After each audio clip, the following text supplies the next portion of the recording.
नमस्कार दोस्तों, कानून का दरवाज़ा चैनल में आप सभी का स्वागत है। आज के इस एपिसोड में मैं आप सभी को जानकारी दे रहा हूं कि जब कोई व्यक्ति ज़मीन मालिक से घर मकान बनाने हेतु बसवास की ज़मीन खरीदने के लिए जाते हैं तो ज़मीन मालिक द्वारा उन्हें ज़मीन दिखाया जाता है और आस पड़ोस के जो प्रति ज़मीन हैं उन्हें दिखाकर कहा जाता है कि इस ज़मीन में 10 फीट रास्ता की सुविधा है। इस तरह से ज़मीन रजिस्ट्री हो जाता है, लेकिन बाद में ऐसे क्रेता के साथ धोखाधड़ी होता है तो उसे कौन सा कानूनी उपाय करना चाहिए। दोस्तों, समाज में इस तरह की भी ढेर सारी घटनाएं घट रही है, खास करके बड़े बड़े शहरों में इस तरह की घटनाएं होती है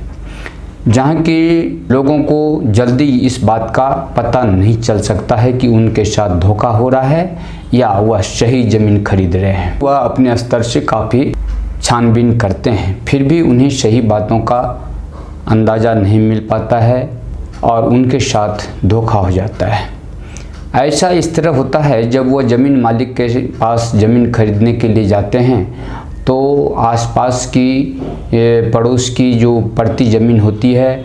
उस ज़मीन को ज़मीन मालिक अपनी ज़मीन बताकर यह कहते हैं कि इसमें 10 फीट रास्ता की सुविधा है, यह बसवास के लिए उत्तम ज़मीन है और इसके लिए वह अधिक से अधिक कीमत अपनी ज़मीन का वसूल कर लेते हैं। इतना ही नहीं, इस फरेबी व्यक्ति का, इस फर्जी व्यक्ति का साहस इस कदर बढ़ा होता है कि वह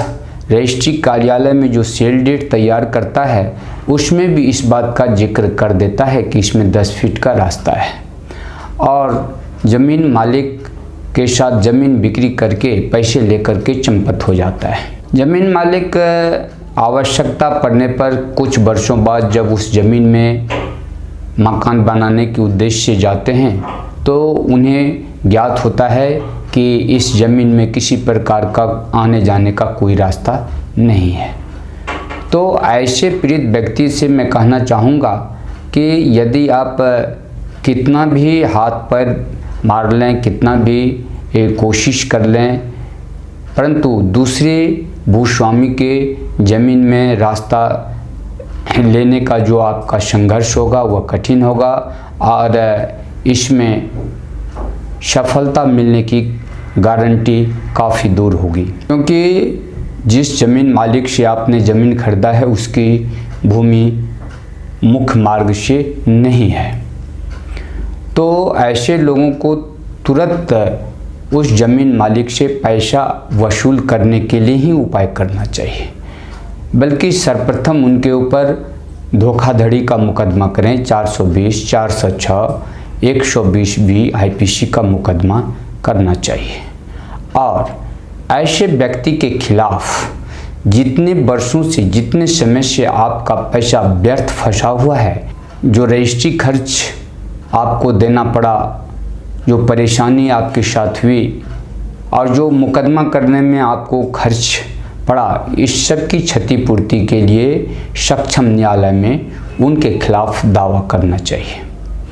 यही एकमात्र उपाय है। जो नज़दीकी भूस्वामी हैं, आपके प्लॉट से सटे हैं, उनके साथ कमोबेश में ज़मीन बिक्री करके वहाँ से हट जाएं। तो दोस्तों, आज के इस एपिसोड में बस इतना ही कहना चाहूँगा। फिर अगले कानूनी वीडियो का आप इंतज़ार करें और अंत में आपसे कहना चाहूँगा कि यदि आपने अब तक हमारे चैनल को सब्सक्राइब नहीं किया है तो इसे सब्सक्राइब अवश्य कर लें, साथ ही बेल आइकन को प्रेस करें और इस तरह की कानूनी सलाह यदि आपको पसंद आते हैं तो इस वीडियो को लाइक अवश्य करें। धन्यवाद।